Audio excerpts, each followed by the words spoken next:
আন্নে করে এত জায়গা ঘুরে দেখাই কিন্তু দেখো নিজে করে এলাকাটা আনে ভালো করে দেখাই। আজকে গেছিলাম আঙ্গ মালিকাটা হাড়ে জিলাপি খাবার নিকে। বিকাল বেলা খেতে রাইলে দূর পারতে পারতে মালিকাটা হাড়ে পুরি খাওয়া দাওয়া পরে করে আগে আনে করে এই মালিকাটা হাটটা ভালো করে ঘুরে দেখাই। এই হাটটা মেলা পুরাই না হাট, ছোটবেলায় যখন আব্বার হাতে হাটে আইসি মানুষের ঠেলে পারা জায়গা নাই, কিন্তু বর্তমানে এই হাটে মানুষই দেখা যায় না। হাটের মধ্যে যাওয়ার পর এক গাদার হাতে দেখা হইলো। আগে কি ভাবছিলেন কি পাইছে? আর আগে জমজমা ছিল, এখন এখন জমজমা নাই। মরে গেছে গা।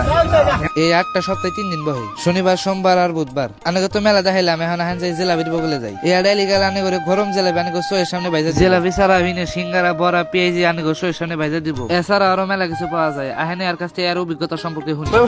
ব্যবসা করতেছেন এরা? 35 বছর। হ্যাঁ 35 বছর। 35 বছর।